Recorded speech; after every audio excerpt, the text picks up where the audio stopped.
मालमत्तेच्या कामासाठी सर्वसामान्य नागरिक अनेक वेळा जाऊनही काम होत नसल्यानं माजी नगरसेवक जितेंद्र शिरसाट मालमत्ता विभागात गेले असता कोणताही कर्मचारी अडवून न आल्यानं संतप्त झालेल्या माजी नगरसेवक जितेंद्र शिरसाट यांनी संताप व्यक्त करत मालमत्ता अधीक्षकाला धारेवर धरलाय। माजी नगरसेवक जितेंद्र शिरसाट यांच्या कार्यकर्त्याचं मालमत्ता कर विभागात अनेक महिन्यांपासून काम अडलं होतं। नवीन घर घेतल्यानं घरपट्टी लावून नावावर करण्यासाठी प्रतिज्ञापत्र करून दिल्यानंतरही अनेक दिवसांपासून कार्यकर्त्याची फरफट होत असल्यानं अखेर माजी नगरसेवक जितेंद्र शिरसाट कार्यकर्त्याच्या मदतीला धावले।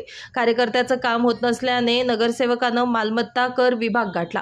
मात्र ऐन उन्हात मालमत्ता कर विभागात गेल्यावर कोणताच कर्मचारी आढळून न आल्यानं माजी नगरसेवक चांगलेच संतापले। त्यांनी मनपाच्या कामाचे वाभाडे काढत चांगलाच रोष व्यक्त केला। यावेळी मालमत्ता अधीक्षकाला धारेवर धरत कामकाजात सुधारणा करण्याची मागणी त्यांनी केली आहे।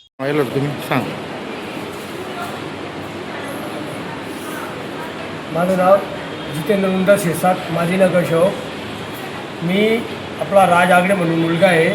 त्याचं काम याने घर घेतलेलं होतं। याचं घर पट्टीसाठी याच्या घर नाव करायसाठी 4 महिन्यापूर्वी दिलेलं होतं। इथं 4 महिन्यापूर्वी दिलं होतं तर त्यांनी शॉप दाखवलं होतं, बुवा दुकानचा होय बुवा इथं। तर त्यानंतर त्यांनी अफिडी करून दिलं।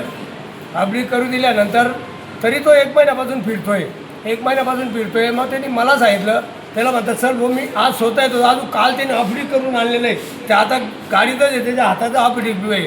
चला म्हणतं भाऊ चला आज मी स्वतः येतो। तर आज मी स्वतः आल्यानंतर परिस्थितीत बघितली तर स्टॉप कमीत कमी 50 ते 60 स्टॉप आहे इथं। पण आज मी येताना बघितलं तर फक्त 4 लोक दिसत आहे, अधिकारी दिसत आहे आणि 3 लोक दिसत आहे फक्त। अहो तुमचा लंच टाईम आहे तर लंच टाईम कसं आहे, शासनाचं नेमकं आहे लंच टाईमला तुम्ही डबा घरून आणा आणि जेवण इथं करा, अर्धा 1 तासात टेबलावर बसा। आज तुम्ही 6 वाजल्यानंतर इथं कोणी राहील का? 6 वाजले तुम्ही डायरेक्ट गाड्या काढणार, घरी जाणार। लोकांना जसा वेळ भेटेल उन्हाचे तशी येतील ना, तुमचा वेळ तुम्ही बघता लंचचा। लोकांनी कसं लंच करायचं, लोकांनी कसं एवढं उन्हात फिरायचं, लोकांनी काही उन्हात मरायचं का? तुम्ही कर्मचारी कशासाठी इथं लंच करा, इथं 1 घंट्यात कामावर लागा। आता हा माणूस बोलला माझी नगरसेवक आहे, माझ्यासाठी माझी मुलगी नगरसेवक आहे, तरी असे आमच्या एवढे हाल आहे तर इतर जनतेचे किती हाल असतील। पहिल्यांदा आलो, हा पोरगा 2 महिन्यापासून वारंवार फिरतोय। त्याची घर घेतलेलं आहे, ते घर नावा ट्रान्सफर करायसाठी त्यांनी अफिडेविट बी करून दिलं पहिले, जसं त्यांनी सांगितलं। तो गोयरनी याला सांगितलं बाबा तो अफिडेविट करून दे, त्याने अफिडेविट पर 1 महिन्यापूर्वी अफिडेविट बी करून दिलं। आता अजून काल परवा फोन आला अफिडेविट घेऊन ये म्हणे। आता त्याला म्हणतात सर मी येतो तुझ्याबरोबर। आता त्यांनी अफिडेविट करून आणला दुसरा अजून, त्याला आता फोन केला तो जागेवर नाही। साहेब सांगतात त्याची कंप्लेंट करा। काय कंप्लेंट करू त्याची? कंप्लेंट ते साहेबांनीच उलटा त्याची कंप्लेंट करून त्याची बदली करून टाकावा।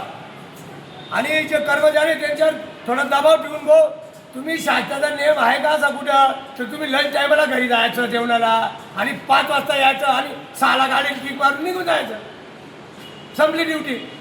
जी लोकांनी उन्हात यायचं आणि वापस जायचं।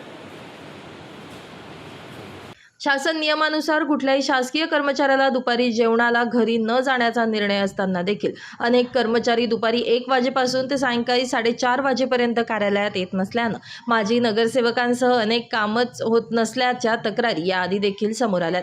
मात्र माजी नगरसेवकाच्या रुद्रावतारानंतर मनपाच्या कामकाजात सुधारणा होईल का हे पाहणं आता महत्त्वाचं ठरणार आहे।